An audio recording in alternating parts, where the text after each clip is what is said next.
Hello dear viewers and all of my subscribers, স্বাগতম জানাচ্ছি engineering science and টেকনোলজির পক্ষ থেকে। আমি ইস্তিয়াক খান সুমন রয়েছে আপনাদের সাথে, আর স্বাগতম জানাচ্ছি নতুন একটি টিউটোরিয়াল ক্লাসে। আপনারা জানেন যে আমরা একটি নতুন টিউটোরিয়াল সিরিজ চালু করেছি MikroC+PIC এবং PIC মাইক্রোকন্ট্রোলারের উপরে। সো এই সিরিজের এটি হচ্ছে দ্বিতীয় ক্লাস, অর্থাৎ ক্লাস 2, এবং আমাদের এই সিরিজের প্রতিটা ক্লাসই ইম্পর্টেন্ট হবে, কারণ আমরা প্রতিটা ক্লাসই খুব নিখুঁতভাবে জানার চেষ্টা করব, বোঝার চেষ্টা করব, দেন কাজ করব।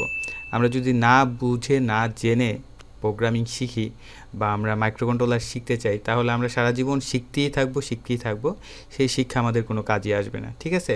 সো আমি প্রথম যে ভিডিওটা পোস্ট করেছিলাম সেখানে আমি বলেছিলাম, যদি আপনারা চান যে আমি যে মডিউলটা তৈরি করেছি আমার ট্রেনারটা, বা আপনারা ডেভেলপমেন্ট বোর্ড বলতে পারেন, পিক ডেভেলপমেন্ট বোর্ড বা পিক ট্রেনার বোর্ড, যেটাই বলেন না কেন, এই ডিভাইসটি তৈরি করা আমি আজকে আপনাদের এই টিউটোরিয়ালটির মাধ্যমে শিখিয়ে দেব। এখন আপনাদের ভিতরে অনেকে হয়তো বা যখন আমি সার্কিট ডায়াগ্রাম দেখাবো সাথে সাথে দৌড় দিবেন, হ্যাঁ পেয়ে গেছি, কিন্তু একটু অপেক্ষা করবেন, আমি প্রতিটা অংশের ব্যাখ্যা করব। আপনি কোথায় কি ব্যবহার করবেন, কোন জায়গায় কি ইউজ করবেন এবং কেন ইউজ করবেন সেই ব্যাখ্যাগুলো দিব। আগে এই কথাগুলো মনোযোগ সহকারে বুঝবেন, দেন আপনারা অ্যাপ্লাই করবেন। একটু ঠান্ডা মাথায় বসে ভিডিওটা দেখেন, দেন বুঝেন, খাতায় ড্র করেন চিত্রটা এবং অ্যানালাইজ করেন যে অ্যাকচুয়ালি এই জায়গায় কেন আমি এটা ইউজ করলাম, কেন কী কারণে এটা ইউজ করা হলো। এগুলো বুঝে শুনে যখন কাজ করবেন, আপনি কাজ করে আনন্দও পাবেন এবং আপনার কাজটা পারফেক্ট হবে, ঠিক আছে? তো চলুন আমরা ভিডিওটি শুরু করি।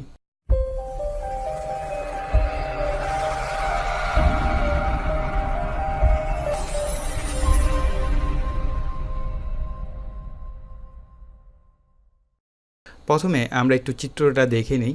আমি আমার যে ডিভাইসটি ছিল বা মডিউলটা, সেটার আমি একটা পিকচার তুলেছি। সো এখান থেকে আপনারা একদম আমি জুম করে আপনাদেরকে ক্লিয়ারলি দেখাতে পারবো যে অ্যাকচুয়ালি কী ছিল। ওকে, তো এখানটায় খেয়াল করেন একটা সকেট রয়েছে, এখানে আমরা DC 5 ভোল্টের উপরে সাপ্লাই দিব, ঠিক আছে? সকেটটা আমরা ইউজ করা হয়েছে।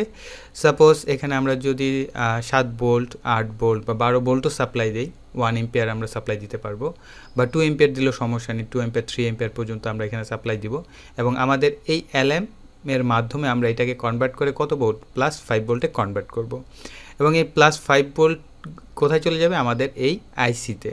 ওকে, কারণ আমাদের আইসির অপারেটিং বা ইলেকট্রনিক্স ম্যাক্সিমাম, আপনারা ইলেকট্রনিক্স ম্যাক্সিমাম আইসির অপারেটিং সিস্টেম পাবেন +5 ভোল্ট, এবং কিছু সংখ্যক আইসি আছে যেগুলো ড্রাইভার আইসি বলা হয়, সেগুলো 12 ভোল্ট বা 9 ভোল্টও অনেকগুলো আছে, অপারেটিং করা যায়। ওকে, কিন্তু আমাদের এই ম্যাক্সিমাম আইসিগুলোই, বিশেষ করে প্রোগ্রামিং আইসিগুলো তো মাস্ট +5 ভোল্ট আপনাকে দিতে হবে। +5 ভোল্ট বলতে বোঝানো হয় যে 5 পয়েন্ট সামথিং, হতে পারে 5 পয়েন্ট, ম্যাক্সিমাম 5 ভোল্ট, এর উপরে যাওয়া যাবে না, ঠিক আছে? আবার 5 ভোল্ট বলতে আবার 5-এর নিচেও হিসাব করা হয়। 5-এর নিচে আপনি যেরকম ধরেন, অনেক ক্ষেত্রে আমাদের LM এর মান যদি খারাপ হয় বা আমাদের ইনপুট ভোল্টেজ যদি কম হয়, ওই ক্ষেত্রে কিন্তু আমরা অ্যাকুরেট 5 ভোল্টটা পাই না, সেক্ষেত্রে আমরা ভোল্টেজ পাবো 4.9 বা 4.8। তবে আরেকটা ব্যাপার বোঝার হচ্ছে যে এই ভোল্টেজটা যদি 4.7-এর নিচে নেমে আসে, তাহলে কিন্তু আমাদের মাইক্রোকন্ট্রোলার পারফেক্টলি কাজ করবে না। দেখবেন, হ্যাঁ আমাদের সব কিছু সাপ্লাই ওকে আছে, কিন্তু আমাদের মাইক্রোকন্ট্রোলার আউটপুট দিতে পারছে না, এবং বিশেষ করে বড় আইসিটার বেলায়। এবং আরেকটা ব্যাপার হচ্ছে, আমাদের এই আইসিগুলো কিন্তু আপনার 1 এম্পিয়ারে অপারেটিং হয়। এখন এটার সর্বনিম্ন আপনার 600 মিলি এম্পিয়ারও ভালো কাজ করে, 800 মিলি এম্পিয়ারও ভালো কাজ করে, কিন্তু এটা যদি 300 মিলি এম্পিয়ার বা 200 মিলি এম্পিয়ারে চলে আসে, তাহলে কিন্তু আপনার এই আইসিটা কাজ করবে না। ওকে, সো এইগুলো ছিল হচ্ছে এটার পাওয়ার সিস্টেম নিয়ে একটু কথা বললাম। এবং আপনারা দেখেছেন আমি একটা মজার ব্যাপার যেটা করি, সেটা হচ্ছে যে আমার কম্পিউটারের USB থেকে অথবা আমার পাওয়ার ব্যাঙ্ক থেকে আমি কী করি, পাওয়ার নিয়ে আমার এই ডিভাইসটাকে আমি অন করি। কেননা আমার কাছে অনেক সময় দেখা গেছে যে এইখানে আমি যে 12 ভোল্টের একটি ট্রান্সফরমার দিয়ে 1 এম্পিয়ারের, সেখান থেকে পাওয়ার সাপ্লাই তৈরি করব, তারপরে আমি এখানে 7 ভোল্ট বা 12 ভোল্ট সাপ্লাই দিব, তারপরে আমি আউটপুট নিব, ঠিক আছে? এটার পিছনে একটা কস্টিংয়ের ব্যাপার থাকে, তাই না? সো আমি কস্টিংটা বাঁচানোর জন্য বা এই ডিভাইসগুলো আমি অ্যাকচুয়াল ঝামেলা বলতে পারেন, অনেক কিছু একটা তার মিলে অনেক কিছু একটা হজবরল অবস্থা হয়, সেই অবস্থাগুলো থেকে সেভ করার জন্য আমি কী করি, এইখানে দেখেন, এখানে আমি কী করেছি যে এই যে LMটা আছে, এই LMের আউটপুটে কি, এখানে 1 নাম্বার পিন, আমরা যদি বাম পাশ থেকে ধরি, এটা হচ্ছে 1 2 3, ঠিক আছে? কিন্তু আমি এখানে কী করেছি, জাম্পারের মাধ্যমে পিনগুলোকে উল্টো করে নিয়েছি, যার কারণে হচ্ছে আমার এটা 1 নাম্বার, 2 নাম্বার, 3 নাম্বার। 3 নাম্বার হওয়ার কারণে কি, আমার এটা হচ্ছে পজিটিভ, এটা হচ্ছে গ্রাউন্ড, ঠিক আছে। আমি এখানে যদি আমার ইউএসবির যে পজিটিভ এখানটায় দিই আর ইউএসবির যে গ্রাউন্ড এখানে দিই, তাহলে কি হয়, আমার ডিভাইসটা অন হয়ে যায় +5 ভোল্টে। আর আমাদের যে কম্পিউটারের ইউএসবি সেটা কিন্তু অ্যাকুরেট +5 ভোল্টে।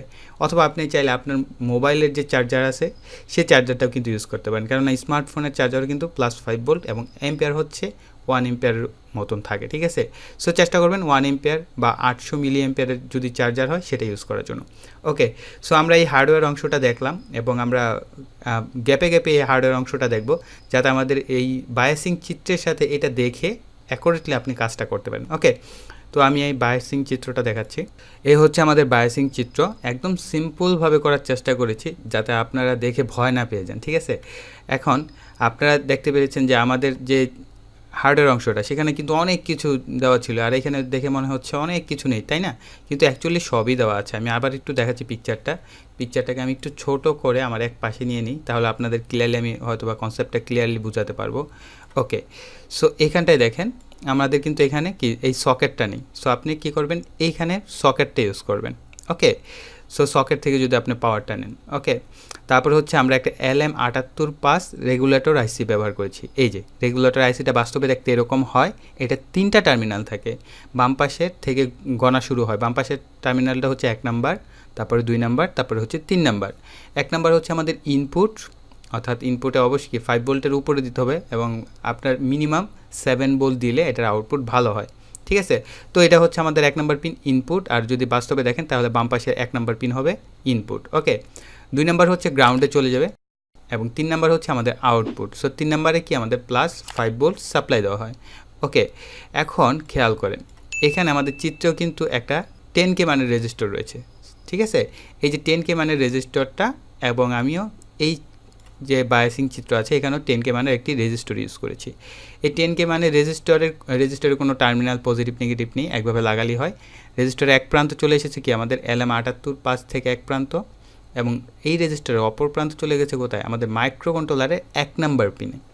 আর এই 1 নাম্বার পিনকে বলা হয় MC ক্লিয়ার, অর্থাৎ মেমোরি ক্লিয়ার পিন। ওকে, এবং এইখানে দেখেন এই রেজিস্টরের মাঝখান থেকে একটি ক্যাপাসিটরের এক প্রান্ত, সিরামিক ক্যাপাসিটর যেহেতু, এটারও কি পজিটিভ নেগেটিভ টার্মিনাল নেই, আপনি জাস্ট একভাবে ইউজ করলেই হলো। ওকে, এবং এটার অপর প্রান্ত চলে গেছে কি গ্রাউন্ডে, এবং আমি এখানে কি করেছি, সব কয়টা গ্রাউন্ড একত্রে কমন করে দিয়েছি। আরেকটা ব্যাপার, সেটা হচ্ছে আরেকটা 104 পিকোফ্যারাড মানের সিরামিক ক্যাপাসিটর নিয়েছি ইনপুটে, যাতে আমার ফিল্টারিংটা ভালো হয় তার জন্য। ওকে, এবং আপনারা চিত্রেও দেখতে পাচ্ছেন, এই পাশে যদি আমরা চিত্রটা খেয়াল করি, আমার কিন্তু এখানে একটা আছে, ঠিক আছে, 1টা 2টা এবং 3টা, ঠিক আমরা এখানেও 3টা ক্যাপাসিটর, এক কথা এখানে যা যা আছে আমি সব কিছুই এখানে ইউজ করেছি। ওকে, সো এখানেও একটা আমরা 104 পিকোফ্যারাড মানের ইনপুটে দিয়েছি, এই যে এইটা হচ্ছে আমাদের ইনপুটের জন্য, এবং এটা হচ্ছে আমাদের আউটপুটের জন্য ক্যাপাসিটর ইউজ করেছি 2টা। সো সেফটির জন্য আপনারা চাইলে ইউজ করতে পারেন। তারপরে হচ্ছে এই 1 নাম্বার গেল, তারপরে হচ্ছে আপনারা খুঁজে বের করবেন যে আপনার যে কোনো আইসি, আপনার পিকের যে কোনো আইসির আপনি VDD VSS, এবং আপনি এই চিত্রটা কোথায় পাবেন, ঠিক আছে, আপনি জাস্ট আপনার মডেলটা লিখবেন PIC 16F877A, যদি আপনার PIC 16F84A হয় তাহলে 84A লিখে পিছনে লিখে দেবেন ডাটাশিট বা পিন আউট, গুগলে লেখলেই দেখবেন আপনার এটার ডাটাশিট চলে আসবে। সো আপনি সেখান থেকে বুঝে ফেলবেন যে আপনার কত নাম্বার পিনে কী কী রয়েছে। ওকে, সো 11 নম্বর পিন হচ্ছে আমাদের VDD বলতে বোঝানো হয় এই ক্ষেত্রে আমাদের এখানে পজিটিভ 5 ভোল্ট সাপ্লাই দিতে হবে, আর VSS হচ্ছে গ্রাউন্ড। ওকে, আর PIC 16F877A 40 পিনের আইসি যেহেতু, এটা আপনি 2টা VDD এবং 2টা VSS পাবেন। এবং একইভাবে আমি কি করেছি, এই VDDকেও কি পজিটিভ সাপ্লাই দিয়েছি এবং এই VSSকেও কি গ্রাউন্ড সাপ্লাই দিয়েছি। এবং দেখেন একদম সরাসরি কানেকশনগুলো আমি দেখিয়েছি এই কারণে, যাতে আপনাদের মানে ভীতি তৈরি না হয়, যেমন আলাদা আলাদা পজিটিভ গ্রাউন্ড দিলে অনেকে বুঝেন না, এই কারণে আমি একদম শর্টকাট করেছি। ওকে, এবং এই পাশে খেয়াল করেন এই যে VDD এবং VSS, এখানেও কিন্তু আমি একটি 104 পিকোফ্যারাড মানে ক্যাপাসিটর ইউজ করেছি। এটা ইউজ না করলেও হয়, তবে আমার রিকমেন্ড থাকবে আপনারা অবশ্যই ইউজ করবেন। এটা ইউজ করলে হয় কি আপনার প্রোগ্রামিংয়ের যে অ্যাকুরেন্সিটা, ঠিক আছে, আপনার আইসিটা খুবই স্টেবল কাজ করে। ঠিক আছে, আমি এটা অনেক ক্ষেত্রে পেয়েছি, বিশেষ করে আমি যখন RF-এর ইন্টারফেস করিয়েছি বা ওয়্যারলেস কোনো কমিউনিকেশনের ক্ষেত্রে আমি দেখেছি এই ক্যাপাসিটরটা খুব ভালো একটা আপনাকে ফিডব্যাক দেবে। এখানেও কিন্তু আমরা একটা ক্যাপাসিটর ইউজ করেছি, ঠিক আছে, এই যে এই পাশে, ঠিক আছে, যদিও আমি এটা এই পাশে ইউজ করেছি, আপনারা এই পাশটা ইউজ করবেন, ঠিক আছে, তো সেক্ষেত্রেও কোনো অসুবিধা নেই। ওকে, তো তারপরে হচ্ছে ক্রিস্টাল অসিলেটর। এখানে দেখেন 13 নম্বর এবং 14 নম্বর পিনে ক্রিস্টাল অসিলেটর ইউজ করা হয়েছে। এখানে দেখেন এই যে আমি একটা 20 মেগাহার্টসের ক্রিস্টাল অসিলেটর ইউজ করেছি। এখন আপনার কাছে যদি 10 মেগাহার্টস থাকে তাহলে আপনি সেটাও ইউজ করতে পারেন, 4 মেগাহার্টস থাকে সেটাও ইউজ করতে পারবেন, ঠিক আছে? যেটাই হোক না কেন আপনি সেটাই ইউজ করতে পারবেন, এটা নিয়ে বাধা তোরা নেই। তবে আমার রিকমেন্ড হচ্ছে, যেহেতু এটা 40 পিনের আইসি, সেক্ষেত্রে আপনারা 10 মেগাহার্টস অর 20 মেগাহার্টস যে কোনো একটা চয়েস করে নেবেন। ওকে, সো এই হচ্ছে আমাদের ক্রিস্টাল অসিলেটর। বাস্তবে দেখতে এরকম, এটারও কোনো পজিটিভ নেগেটিভ টার্মিনাল নেই, একভাবে লাগালেই হয়, একভাবে লাগিয়ে দিবেন তাহলেই হবে। এবং কত নাম্বার পিনে? 13 এবং 14 নাম্বার পিনে কানেকশন করে দেবেন। ওকে, এখন হচ্ছে মেন ব্যাপার, এই যে আমরা কিভাবে এটা তৈরি করলাম, ঠিক আছে? এখানে দেখেন এই যে আমি ওয়ারিং টেনে করেছি, ভেরো বোর্ডে ওয়ারিং টেনে করেছি, ঠিক আছে? সেমভাবে আপনারা এইভাবে করবেন। এবং এখানে দেখেন এটাকে বলা হয় male to male connector, rail connector, ঠিক আছে? আমি আবার বলছি, এই কানেক্টরটার নাম হচ্ছে male to male rail connector. আপনি যখন চাইলে গুলিস্তানে গিয়ে আপনার ইলেকট্রনিক্স দোকানে যদি বলেন যে আমাকে ভাই রেল কানেক্টর দেন মেল টু মেল, তাহলে তারা বুঝে যাবে আপনি এই কানেক্টরটার কথা বলছেন, ঠিক আছে? এই কানেক্টরের এক প্রান্ত একটু ছোট থাকে মেল অংশটা, আরেক পাশে মেল অংশটা বড় থাকে। এটাকে জাস্ট বরাবর লাগিয়ে দেবেন এবং নিচ দিয়ে কি অবশ্যই কি শর্ট থাকবে। দেখেন আমি কিন্তু এই যে গোল দিয়ে দিয়েছি, এগুলো হচ্ছে মেল টু মেল কানেক্টরের জন্য। আর প্রতিটা প্রান্ত কি একটা আমাদের কি একটা আইসির পিনের সাথে কানেক্ট হবে, বরাবর কানেক্ট হবে, ঠিক আছে? সো এইভাবে কি উপরের পাশে মনে হয় 9টা আছে, আর এদিকে মনে হয় 2 4 6টা, আর এই পাশে আছে হচ্ছে আপনার 10টা, আর এই পাশে হচ্ছে 8টা, ঠিক আছে? এগুলো আপনারা জাস্ট হিসাব করে বসিয়ে দিবেন, বাস হয়ে গেল আপনার পিক ডেভেলপমেন্ট বোর্ড। ওকে, সো একেবারেই ইজি প্রসেস কিন্তু, ঠিক আছে? এবার আমি একটু আসি আপনাদের ব্যাখ্যায়। ব্যাখ্যাটা একটু শর্ট করব, কারণ আমি ভিডিও লং করব না, আমি আগেই বলেছি। ওকে, সো ব্যাখ্যা হচ্ছে একটা জিনিস আপনারা জানেন যে ক্যাপাসিটর সাধারণত ব্যবহার করা হয় কি আমাদের নয়েজ ফিল্টার করার জন্য বা চার্জ সংরক্ষণ করে রাখার জন্য।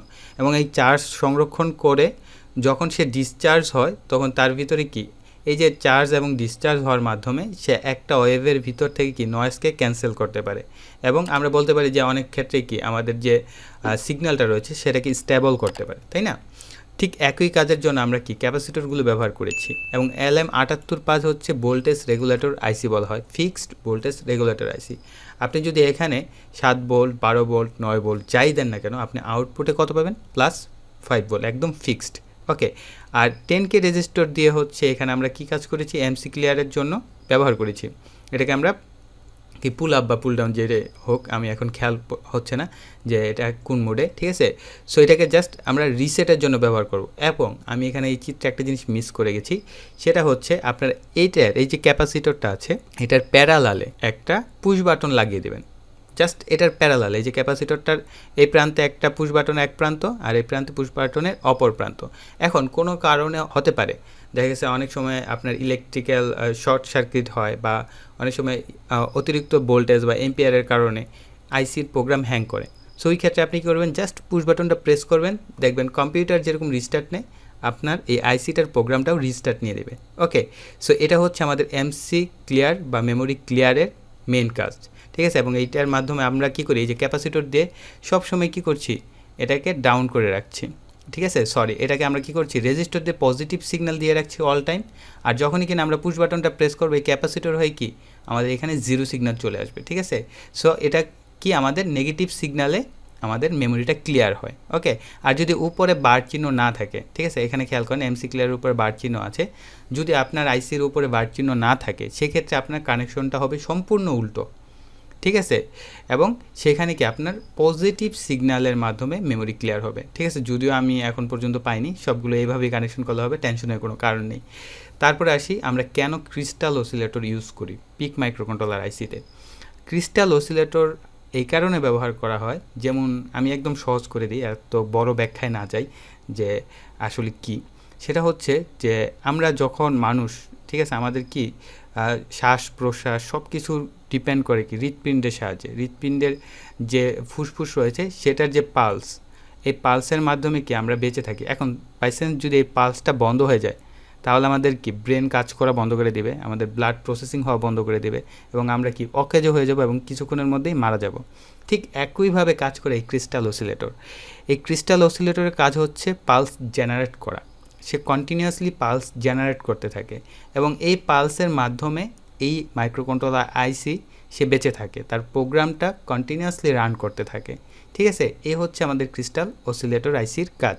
ওকে, সো এই ছিল আমাদের এই সার্কিট বা আমাদের যেটাই বলি না কেন development board, PIC development board কীভাবে তৈরি করবেন, একদম সহজ হয় এবং সহজ প্রসেস। আমি একদম ইজিলি করে আপনাদের সাথে শেয়ার করার চেষ্টা করলাম। আশা করি আপনারা ক্লিয়ারলি বুঝেছেন। আর যদি একেবারেই না বুঝেন, তারপরেও অনেকে হয়তো বা যদি না বুঝে থাকেন আর কি, আমার মনে হয় না কেউ না বুঝে আছেন, তারপরেও যদি না বুঝে থাকেন তাহলে আপনি যে কাজটা করবেন, সাথে সাথে এই ভিডিওটা দেখবেন আর একটা ভ্যারোবোর্ড নেবেন এবং পার্টস একটা একটা করে বসাবেন। আমি যেভাবে বলেছি এভাবে বসাবেন আর তাতাল দিয়ে কানেকশন করতে থাকবেন।